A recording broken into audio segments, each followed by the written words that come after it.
Hello, beautiful souls. It is Monday, September 6th.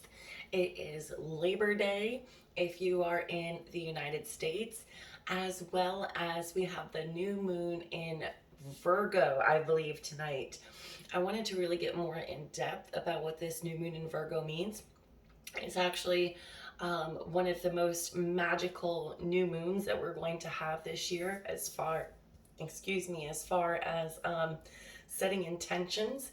This is going to be a great time to really work towards anything and everything that you want in your life. And where I'm personally right in the middle of this huge transition, I am just really asking Spirit to help me get organized, help me to figure out. I know I've got a lot of big changes coming.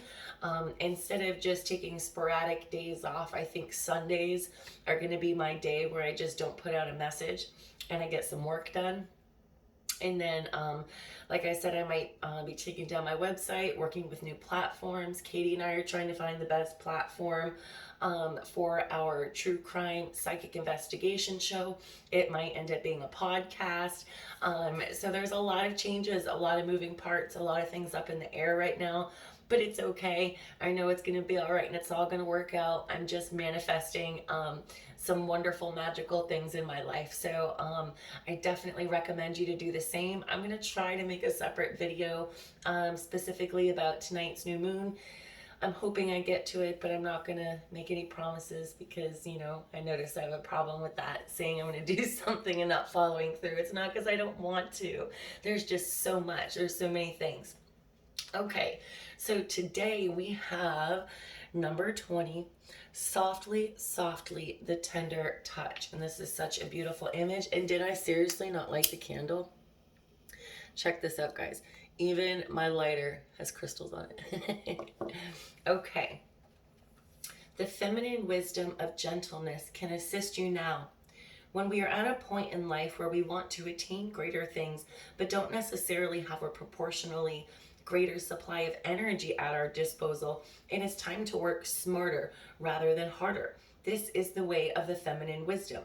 However, a cultural ignorance of the feminine way currently prevails.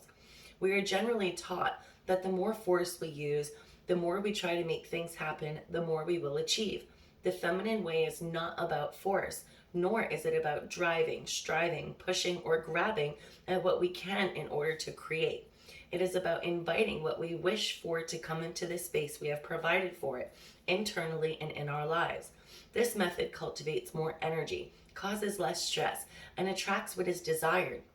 It is manifestation by invitation rather than by will or force. There is an old story that the sun and the wind were debating about who were more powerful. After boasting about their prowess, they made a wager. A man walked down the street with a coat on. The wind and the sun decided that whomever could force the coat off the man was the most powerful. The wind began demonstrating its impressive power. It blew and caught underneath the coat, pulling it and nearly ripping it right off the man. But the man wrapped his coat around himself more tightly to protect himself against the force of the wind. Eventually, perhaps, temporarily out of puff, the wind gave up. The sun took over. He shone down, becoming brighter and brighter until the man slipped off his coat, slung it over his shoulder, and walked down the street, quite possibly wondering what was happening with the weather that day.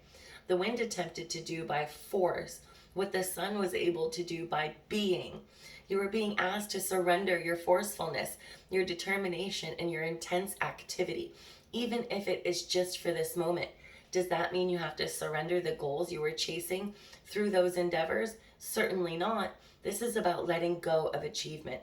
It's about understanding the process of manifestation in a more intelligent way.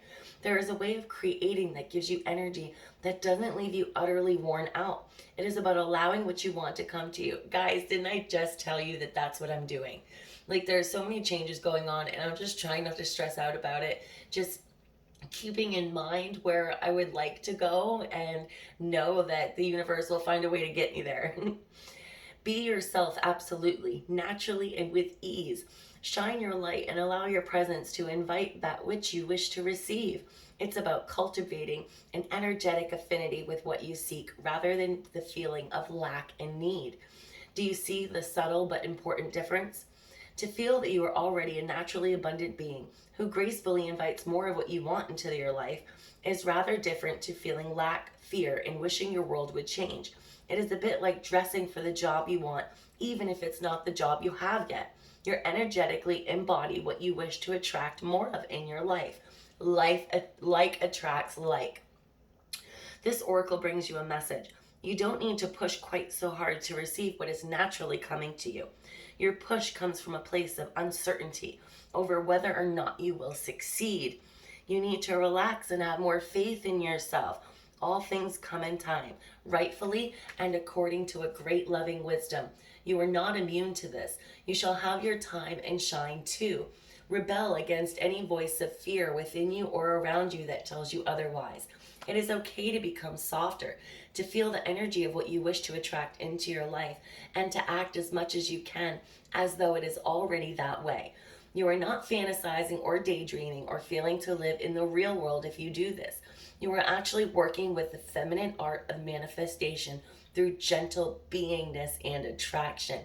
As you soften into becoming what you are seeking, you will what you wish for will not be able to resist your shining, inviting presence. This oracle also comes with a special message that you've been working very, very hard. You have learned much and accomplished much, but it is now time to change your approach. Let go of any force in your approach to creation now. Everything serves a purpose, and learning the benefits and limitations of the more forceful way of manifestation through effort and willpower was a useful lesson. However, if you were to continue with that approach, it would stop working for you because you are now beginning to create on a far grander scale that is beyond what an individual can manifest through willpower alone. You are individually creating through your healing and art, but also contributing globally to a new consciousness through your own spiritual growth. Wow, guys. So last week, you guys had this major transformation, and Spirit is even saying here that what you are about to create is on a much larger scale than you could even fathom. And again, like we were saying, that your raising of your consciousness is actually not only helping your own spiritual growth, but that of those around you. You are part of a global healing manifestation process. You are, through your way of being in the world, helping to birth a new awareness. This new way will heal the human heart and bring it back to balance with nature. This is essential for the human soul to survive, flourish, and cooperatively nurture the earth rather than destroy her natural resources. You may or may not be consciously aware of the extent to which this new way of manifesting through receiving rather than taking can actually help all of humanity. But nonetheless, it is playing an important role in a greater human evolution. Okay, guys, so today we want to be open to receiving. Huge manifestation day today with this new moon is very powerful, okay? Be open to receiving. You don't have to know what it is. Just know the universe isn't going to do you wrong. You have to know that in your heart. You got to trust.